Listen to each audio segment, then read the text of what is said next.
बोलिए गणेश जी महाराज की जय हो। बोलिए विष्णु भगवान की जय हो। गुरुर्ब्रह्मा गुरुर्विष्णु गुरुर्देवो महेश्वर गुरुर्साक्षात् परं ब्रह्म तस्मै श्री गुरुवे नमः। ध्यानं मूलं गुरोर्मूर्ति पूजा मूलं गुरोर्पदम मंत्र मूलं गुरोर्वाक्यम मोक्ष मूलं गुरोर्कृपा। अब सभी भक्तों से प्रार्थना है कि सबसे पहले एकादशी के व्रत में जो सामग्री होती है पूजा की, वो सामग्री अपने पास रखें। एक कलश जल का भरा हुआ, पुष्प, दुर्वा, रोली, मौली अपने पास रखें और हाथ में पुष्प, दुर्वा, जल, दक्षिणा लें और सबसे पहले संकल्प करें। 3 बार उच्चारण करें। ओम श्री विष्णुवे नमः, ओम श्री विष्णुवे नमः, ओम श्री विष्णुवे नमः।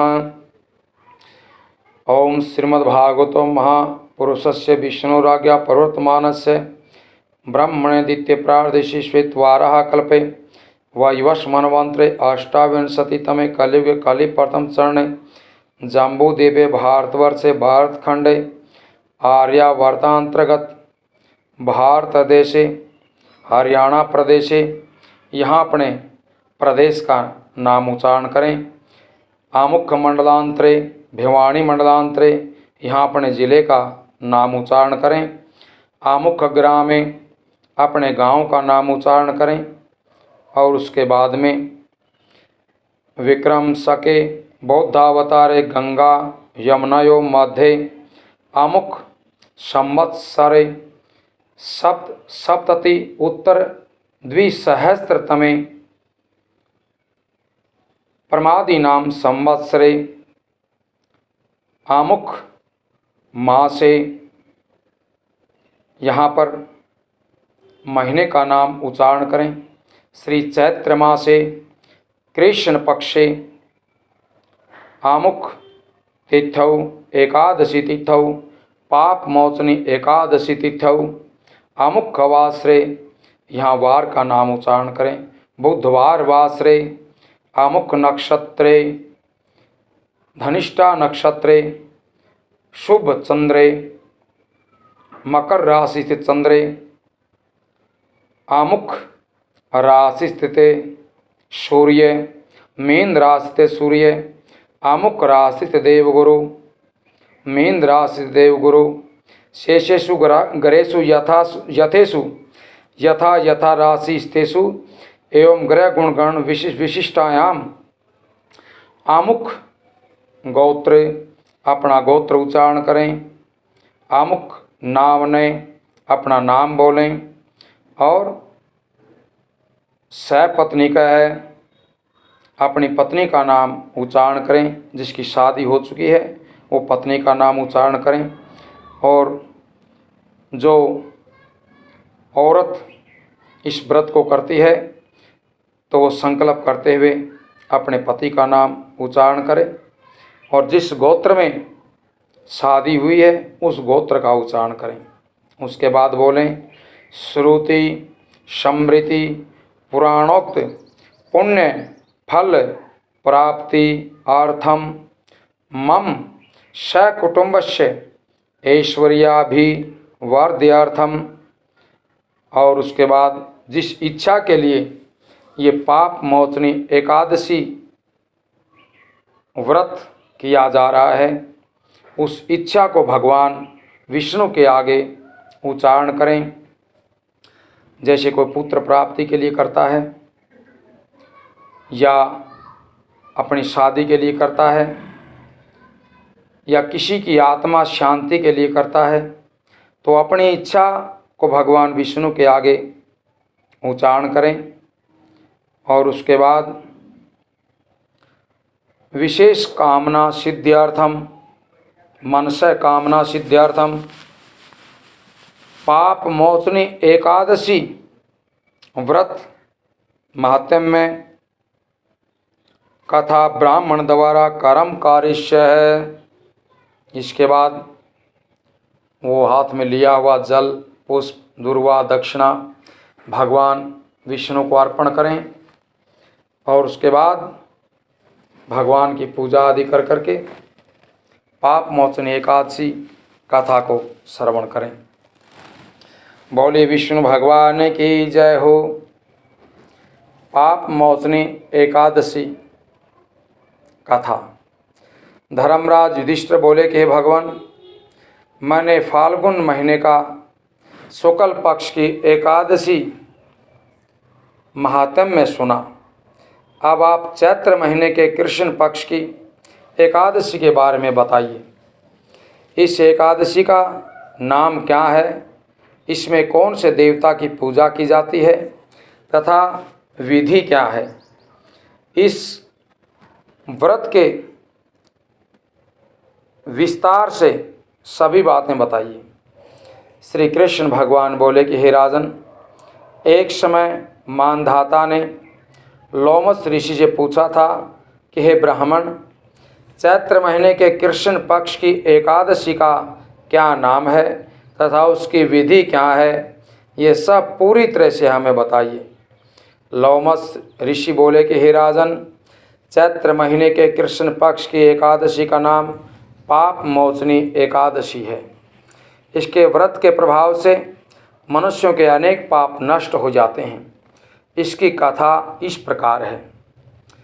प्राचीन समय में चैत्र रथ नामक एक वन था। उसमें अप्सराएं वास करती थी। वहाँ हर समय वसंत रहता था, अर्थात उस जगह सदैव प्रत्येक तरह के पुष्प खिले रहते थे। उस जगह गंधर्व कन्याएं किन्नरों के साथ विहार किया करती थी। उस वन में इंद्र अन्य देवताओं के साथ क्रीड़ा करता था। उस वन में एक मेधावी नामक मुनि तपस्या करते थे। वे शिव भगत थे। एक दिन मंजू घोषा नामक एक अप्सरा उनको मोहित करने के लिए सितार बजाकर मधुर मधुर गाने गाने लगी। उस समय शिव के शत्रु कामदेव भी शिव भगत मेधावी मुनि को जीतने के लिए तैयार हुए। कामदेव ने उस सुंदर अप्सरा के मरु को धनुष बनाया, कटाक्ष को उसकी प्रतंचा यानी डोरी बनाई, उसके नेत्रों को उसने धनुष बनाया और कूचों को कुरी बनाया।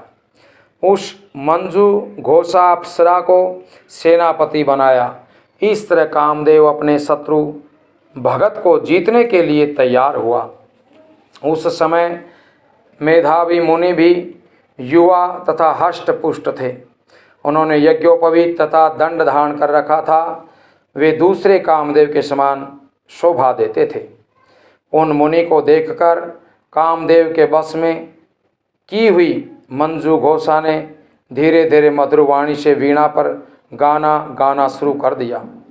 मेधावी मुनि भी मंजू घोषा के मधुर गानों पर तथा उसके सौंदर्य पर मोहित हो गए। वह अप्सरा उस मुनि को कामदेव से पीड़ित जानकर उससे इस प्रकार आलिंगन करने लगी, जिस प्रकार वायु के प्रभाव से लता वृक्ष से आलिंगन करती है। वह मुनि उसके सौंदर्य पर मोहित होकर के शिव रहस्य को भूल गए और काम के वशीभूत होकर के उसके साथ रमण करने लगे। उस मुनि को काम के वशीभूत होने के कारण दिन रात्रि का कुछ भी ध्यान नहीं रहा और बहुत समय तक रमण करते रहे। एक दिन मंजू घोषा उस मुनि से बोली कि हे मुनि, अब मुझे बहुत समय हो गया है, स्वर्ग जाने की आज्ञा दीजिए। उस अप्सरा के ऐसे वचनों को सुनकर मुनि बोले कि हे सुंदरे, तू तो आज इसी संध्या को आई है, अभी प्रातः काल तक और ठहरो। मुनि के ऐसे वचनों को सुनकर वह अप्सरा उसके साथ रमण करने लगी और बहुत समय बिता दिया। फिर उसने मुनि से कहा कि हे मुनिदेव, अब आप मुझे स्वर्ग जाने की आज्ञा दीजिए। मुनि बोले कि हे हरि, अभी तो कुछ भी समय नहीं हुआ है, अभी कुछ और देर ठहरिए। इस पर वह अप्सरा बोली कि हे मुनि, आपकी रात्रि तो बहुत लंबी है। अब आप सोचिए कि मुझे आपके पास आए हुए कितना समय बीत गया होगा। उस अप्सरा के वचनों को सुनकर मुनि को ज्ञान प्राप्त हुआ और समय का विचार करने लगे। जब रमण करने के समय का प्रमाण 57 साल 7 महीने और 3 दिन ज्ञात हुआ तो वह उस अप्सरा को काल का रूप समझाने लगे। वह महान क्रोधित हुए और उस तप नाश करने वाली अप्सरा की तरफ देखने लगे। उनके अधर कांपने लगे और इंद्रियां व्याकुल होने लगी। वह मुनि उस अप्सरा से बोले, रे दुष्टे, मेरे तप को नष्ट करने वाली, तू अब मेरे श्राप से पिशाचनी हो जा। तू महान पापनी और दुराचारणी है, तुझे धिक्कार है। उस मुनि के क्रोध युक्त श्राप से वह पिशाचनी हो गई। तब वह बोली कि हे मुनि, अब मुझ पर क्रोध को त्याग करके प्रसन्न हो जाइए, इस श्राप का निवारण कीजिए। विद्वानों ने कहा है कि साधुओं की संगति फल देने वाली होती है, इसलिए आपके साथ मैंने बहुत समय व्यतीत किया है, इसलिए अब आप मुझ पर प्रसन्न होइए। तब मुनि ने कुछ शांति मिली और उस पिशाचनी से बोले, रे दुष्टे, तूने मेरा बड़ा बुरा किया है, परंतु फिर भी मैं श्राप से छूटने का उपाय बताता हूँ। चैत्र महीने के कृष्ण पक्ष की जो एकादशी है उसका नाम पाप मोचनी एकादशी है। उस एकादशी का व्रत करने से तू पिशाचनी की देह से छूट जाएगी। इस प्रकार मुनि ने उसको समस्त विधि आदि बता दी और अपने पापों के प्रायश्चित के लिए अपने पिता चैमन ऋषि के पास पहुंच गए। चैमन ऋषि अपने पुत्र मेधावी को देखकर बोले, रे पुत्र, ये तुमने क्या किया? तेरे समस्त तप नष्ट हो गए। मेधावी बोले कि हे पिताजी, मैंने बहुत बड़ा पाप किया है, आप उसके छूटने का कोई उपाय बताइए। चैमन ऋषि बोले कि हे तात, तुम चैत्र महीने के कृष्ण पक्ष की पाप मोचनी नाम की एकादशी का विधि तथा भक्ति पूर्वक व्रत करो, इससे तुम्हारे ये सभी पाप नष्ट हो जाएंगे। पिता के वचनों को सुनकर मेधावी ऋषि ने पाप मोचनी एकादशी का विधि पूर्वक उपवास किया।